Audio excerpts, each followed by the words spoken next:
Hello students, good morning. आज हम बच्चों पार्ट कर रहे हैं पार्ट 4 हमारे 7 चैप्टर के अंदर। तो आज के इस पार्ट में हम 7.2 एक्सरसाइज शुरू कर रहे हैं आज, ठीक है। तो आज हम 7.2 एक्सरसाइज स्टार्ट कर रहे हैं। तो इसका पहले बेसिक देख लो। हम बच्चों 3 प्रॉपर्टी पढ़ चुके हैं, 3 नियम पढ़ चुके हैं। भुजा कौन भुजा, SAS, ASA कौन भुजा कौन, AAS कौन कौन भुजा, ठीक है। तो ये हम जो है कर चुके हैं बच्चों, ठीक है। अब हम चौथा बेसिक पढ़ेंगे हमारा, ठीक है। चौथा बेसिक है जिसका नाम है, आप पेज नंबर निकाल सकते हो अपने 146 अपने मैथ के अंदर 146 पेज नंबर निकालो बच्चों। उसके अंदर लिखा गया है समद्विबाहु त्रिभुज की बराबर भुजाओं के समूह कोण बराबर होते हैं। समद्विबाहु त्रिभुज क्या होती है बच्चों? ऐसी त्रिभुज ABC, ऐसी त्रिभुज जिसके अंदर दो भुजाएं बराबर हों। कहता है यदि AB और AC बराबर हो जाएं तो वो होती है समद्विबाहु त्रिभुज। इस त्रिभुज का नाम है समद्विबाहु त्रिभुज। समद्विबाहु त्रिभुज, ठीक है। तो इस समद्विबाहु त्रिभुज में यदि B और C कोण बराबर हैं, सॉरी AB और AC बराबर है, तो ये कहता है कि जब कोई दो भुजाएं बराबर होते हैं तो इनके पैर में, देखो ये तो इन दोनों का शीर्ष है, तो ये दोनों के पैर हैं, तो ये वाला कोण 1 और 2 बराबर होंगे तो हमारा कोण 1 और कोण 2 बराबर होंगे। ये हमारा नियम है जिसका नाम है समान भुजाओं के सम्मुख कोण। समान भुजाओं के सम्मुख कोण, सम्मुख मतलब सामने वाले। तो पहले भुजाएं थी, उससे मैंने कौन लिया, तो समान भुजाओं के सम्मुख कोण आ गया। अगर उल्टा हो जाए, यदि कोण 1 बराबर कोण 2, तो भुजाएं बराबर हो जाएंगी। यानी अगर ये दो कोण बराबर तो इनका उल्टा भी आप ले सकते हैं। ये दो कोण बराबर तो उसकी भुजाएं भी उल्टी हो जाएंगी और इसका नाम यही हो जाएगा। अब देखो पहले कोण है फिर भुजा, तो इसका नाम हो जाएगा समान कोणों की सम्मुख भुजाएं। सम्मुख भुजाएं, ठीक है। ये रहेगा हमारा इसमें नियम। तो बच्चों दो नियम आप अच्छे से याद कर लीजिए। इसी के ऊपर आप जो आज है प्रश्न करेंगे। और हाँ ठीक है, इसको नोट भी कर लो साथ साथ। ये लो बच्चों, ठीक है। आप इसको देख लीजिए। हमारी चौथी प्रॉपर्टी है, 3 हम बच्चों कर चुके हैं, तो ये हमारी चौथी प्रॉपर्टी है, तो आप इसको देख लीजिए। इसी के बेस में हम आप अपने सवाल शुरू करते हैं। हाँ बच्चों, तो हम पहला प्रश्न कर रहे हैं, ठीक है। पहले प्रश्न के अंदर आपको एक आकृति दी गई है पहले प्रश्न के साथ, 7.30 आकृति। पर याद रखना ये आकृति दूसरे सवाल की है, पहले की नहीं है। तो पहले की आकृति हमें बनानी है। तो देखो ध्यान से कैसे बनेगी। रकम पढ़ो। पहला प्रश्न पेज नंबर 148। कहते हैं समद्विबाहु त्रिभुज ABC है। अब समद्विबाहु मैंने अभी बताया था क्या होता है, जिसकी दो भुजाएं बराबर होती हैं। तो आप एक समद्विबाहु त्रिभुज बना लेते हैं ऐसे। ABC समद्विबाहु त्रिभुज जिसकी दो भुजाएं बराबर है, कौन सी? AB और AC। तो AB और AC बराबर हैं, यानी कि हमें दिया क्या गया है, तो क्वेश्चन नंबर 1 के अंदर हम दिया है के अंदर क्या लिखेंगे? दिया है क्या? AB बराबर AC। ये अपने को दिया गया है कि दो भुजाएं बराबर हैं। उसके अलावा कहते हैं कोण B और C के समद्विभाजक। कोण B, कोण B का समद्विभाजक मतलब इसको बीच में से काटने वाली लाइन, और कोण C को भी बीच में से काटने वाली लाइन कहाँ मिलती है? दोनों O पर मिलती हैं। ये बिंदु कौन सा है? O है। ये O पर मिलती हैं दोनों। इसका मतलब आप कह सकते हो कि BO कोण B को समद्विभाजित करता है, समद्विभाजित करता है। और जो CO है वो कोण C को समद्विभाजित करता है, समद्विभाजित करता है, ठीक है। समद्विभाजित करता है। तो हमें क्या सिद्ध करना है? तो समद्विभाजित शब्द आ गया। मैंने कहा था ना दो शब्द, लंब आ जाए समद्विभाजित आ जाए, वहां पर अपनी बात रखनी है। अब इसने कहा BO, ये लाइन कोण B को समद्विभाजित करती है, तो आप कह सकते हैं कोण 1 और 2 बराबर है। कोण 1 और कोण 2 बराबर है। और इसी तरह से 3 और 4 भी बराबर होंगे, ठीक है। ये अपनी बात रख दिया अपन ने, क्यों? क्योंकि हमें समद्विभाजित दिया गया था। तो BO इसके 2 हिस्से कर रहा है बराबर, यानी कोण 1 और 2 बराबर है, ठीक है। और इस तरह से कोण C के 2 हिस्से 3 और 4 भी बराबर ही हमें दिया गया है सारा कुछ, ठीक है। उसके बाद जो है हमें क्या बोला गया है, कहता है सिद्ध कीजिए, दर्शाइए की, तो अपना सिद्ध आ गया, सिद्ध करो, सिद्ध करो। तो दर्शाइए कि OB बराबर OC। तो पहला भाग मुझे ये दर्शाना है OB OC के बराबर है। तो ये था हमारा पहला रूल। तो हम इसको पहले को हल करते हैं, ठीक है। तो मुझे दर्शाना है OB OC बराबर है। अब जो दिया गया उसको पकड़ते हैं पहले। AB और BC दिया हुआ है, तो त्रिभुज, बड़ी त्रिभुज में ABC दिया हुआ है। तो अपन जानते हैं कि त्रिभुज ABC में अगर AB बराबर AC है तो हम कह सकते हैं इसके पैर में पूरा कोण B और इसके पैर में पूरा कोण C बराबर होगा। और इसका कारण क्या होगा? समान भुजाओं से कोण है ना, तो समान भुजाओं के सम्मुख कोण, समान भुजाओं के सम्मुख कोण, ये समान भुजाओं के सम्मुख कोण है, ठीक है। तो कोण B और C आ गया। अब क्या करो, दोनों तरफ 2 से भाग कर दो। कोण B को भी 2 से भाग कर देते हैं, यानी कि दोनों तरफ 2 से भाग करने पर तो क्या होगा, कोण B भी आधा हो जाएगा, कोण C भी आधा जाएगा। अब यहाँ पे एक प्रॉपर्टी और भी बन गई हमारी कि कोण A और B दोनों आधे हैं और पूरे B का आधे हैं और ये पूरे C के आधे हैं, ठीक है ना। तो कोण B का आधा, कोण C का आधा, ये दोनों हैं। तो हमें कौन सा चाहिए? हमें ये त्रिभुज के अंदर जो आता है वो चाहिए, ताकि आप सिद्ध कर सके OB OC। तो ये त्रिभुज के अंदर जो आएगा आप वो ले लेते हैं। तो BO त्रिभुज और CO त्रिभुज के बीच में 2 और 4 आते हैं। तो B का आधा 1 और 2 दोनों है, तो मैं कोण 2 ले लेता हूँ।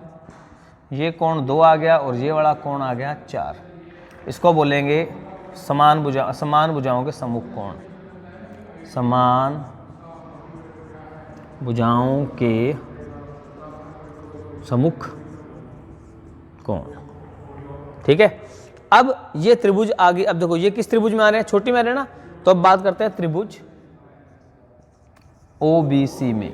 छोटी त्रिभुज में अगर कोण 2 और कोण 4 बराबर हैं तो आप जानते हैं कि अगर 2 और 4 कोण बराबर हैं, छोटी त्रिभुज की बात करूं, आप इसका रफली डायग्राम बना लेते हैं थोड़ा सा समझाने के लिए आपको। यहाँ O है, यहाँ B है, ये C है। अगर ये वाला 2 और ये वाला 4 बराबर है तो ये भी बराबर हो जाएंगी, हमने अभी पढ़ा था। तो अगर 2 और 4 बराबर है तो हम कह सकते हैं कि OB और OC भी बराबर होंगी। कारण अब क्या है, कोणों से भुजाएं निकली है, तो क्या बोलेंगे, समान कोणों की सम्मुख भुजाएं, सम्मुख भुजाएं, ठीक है। और ये हमारा पार्ट हो गया तक, यही हमें सिद्ध करना था पार्ट 1 के अंदर, ठीक है। तो आप ये पार्ट 1 नोट कर लो अच्छे से। इसके बाद हम इसका जो है पार्ट 2 अभी सोल्व करते हैं। तो 2 अलग अलग पार्ट होंगे, तो इसी डायग्राम के ऊपर आप करेंगे। तो आप इसको देख लो बच्चों, क्वेश्चनों को अच्छे से। इस पार्ट के अंदर आप इसको दोबारा देख लीजिए जरा, कि आपको कहा गया था कि इस त्रिभुज में हमें ABAC एक समद्विबाहु त्रिभुज दिया, यानी 2 भुजाएं बराबर दी गई हैं और कोण B को BO कोण B को CO कोण C को समद्विभाजित करता है। मतलब 1 और 2 बराबर है, पूरे B का आधा भी हो गए, 3 4 आपस में बराबर हैं और पूरे C का आधा भी हो गए, ठीक है। ये पूरे C का आधा है, पूरे C का ऐसे, ठीक है। तो अब हमें क्या सिद्ध करना था? OB OC बराबर है। ये दोनों भुजाएं हमें सिद्ध करनी थी कि ये दोनों भुजाएं आपस में बराबर हैं। तो अगर मैं दी हमें बड़ी त्रिभुज की भुजाएं थी बराबर, निकालने में छोटी की है, तो आप बड़े से छोटे के पास आएंगे। कैसे? हम लेते हैं पहले बड़ी त्रिभुज, उसमें 2 भुजाएं दे दी, तो 2 भुजाओं के पैर में बड़ी भुजा है, बड़ी त्रिभुज है, तो बड़ा कोण पैर वाला और बड़ा कोण पैर वाला यहाँ पे B और C बराबर हो जाएंगे। अब इनको आधा कर देते हैं, ठीक है। अब इनको अगर मैं आधा कर देता हूँ तो B का आधा और C का आधा हो गया। अब B का आधा 2 लोग थे, 1 और 2, और C का आधा भी 2 लोग हैं। तो हमें कौन से चाहिए? जो इस त्रिभुज में आते हैं। तो 2 और 4 ही आ रहे हैं, तो अपन ने 2 और 4 लिख दिया। अब आप आ गए छोटी त्रिभुज पे। तो छोटी त्रिभुज पे अगर 2 और 4 बराबर है तो उसके ये पैर में है, तो उसके ऊपर वाली दोनों भुजाएं उसके सामने वाली दोनों भुजाएं क्या होंगी, बराबर होंगी। यूं कह लो कि 2 के सामने ये भुजा है, 4 के सामने ये भुजा है, ठीक है। तो ये भुजाएं बराबर हो गई इस तरीके से। तो ये था हमारा पहला पार्ट। अब देखिए बच्चों इसका सेकंड पार्ट। तो बच्चों सेकंड पार्ट में हमें क्या सिद्ध करना है, कहते हैं एओ कोण ए को समद्विभाजित करते हैं। एओ कोण ए को समद्विभाजित करता है। मतलब अगर आप ए से ओ मिला दें डॉटेड लाइन में ऐसे, अगर आप ए से ओ मिला देते हैं ऐसे, ठीक है, तो ये एओ जो लाइन है ये इस कोण ए के 2 हिस्से कर रहा है। मतलब ये 2 बराबर है, यानी कि अपने 5 और 6 कोण बराबर सिद्ध करना है। कोण 5 बराबर कोण 6, ये हमें सिद्ध करना है। अब पहले तो क्या थे, ये दोनों भुजाएं थी एक त्रिभुज में आ रही थी, दोनों कोण भी एक त्रिभुज में आ रहे हैं, पर ये दोनों कोण अलग अलग त्रिभुज में, एक त्रिभुज ये एओ बी, एक एओ सी, अलग अलग त्रिभुज में है। तो अब इसको कैसे हल करेंगे, हमें इन त्रिभुजों को, ये रूल लगाने पड़ेंगे अपने पुराने वाले, इन दोनों को सर्वांग सम सिद्ध करना पड़ेगा। तो हल के अंदर हम क्या ले लेते हैं, हम इन 2 त्रिभुजों को सर्वांग सम करते हैं अब, ठीक है। अब ध्यान से देखिए जरा कि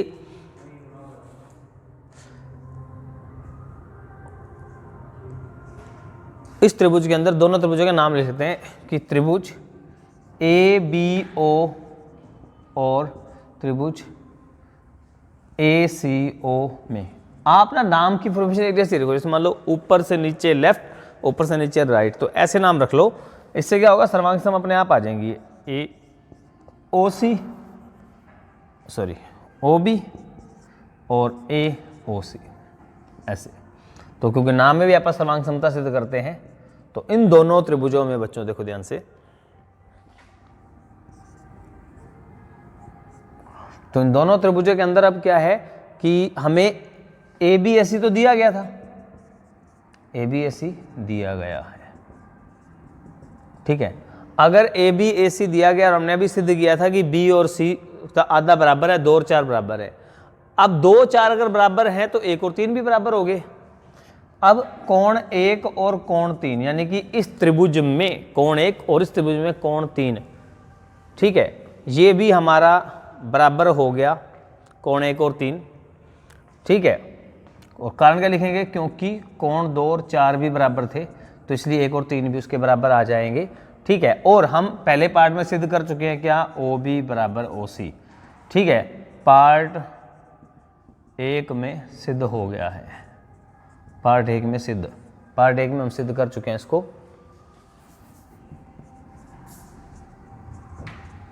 तो पार्ट 1 में हम इसको बच्चों सिद्ध कर चुके हैं, ठीक है। तो तीनों चीजें आ गई। अब देखो ध्यान से, दोनों भुजाएं और बीच का कोण आ गया, ए बी बी ओ और बीच का कोण 1, ए बी बी ओ, बीच का कोण 1 आ गया। तो हम कह सकते हैं यहाँ पर क्या, त्रिभुज ए ओ बी सर्वांग सम आ गई त्रिभुज, कौन से नियम से, भुजा कोण भुजा नियम से, ठीक है। तो आप इसको ऐसे ऐसे भी कह सकते हो, भुजा कोण भुजा नियम को।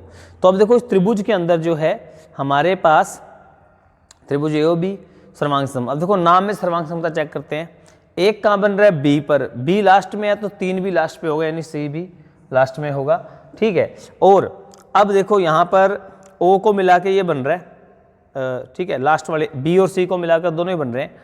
तो देखो ध्यान से, बी ए बी और ए सी बराबर है। अगर ए बी में बी तो ये रहा, ए पहले है, इसमें सी ये रहा, तो यहाँ भी ए पहले आएगा, जो नाम बच गया वो यहाँ आ जाएगा, ठीक है, सास के नियम से। अब यहाँ से आप ध्यान दो क्या, कि इस त्रिभुज का जो कोण 5 है वो बराबर होगा इस त्रिभुज के कोण 6 से, यानी ए पर बन रहा है ना, इसका भी ए पर बन रहा है, इसका भी ए पर बन रहा है, तो इसका पहले बनने वाला 5 और इसका इस पर बनने वाला 6, दोनों बराबर होंगे by C P C T के द्वारा,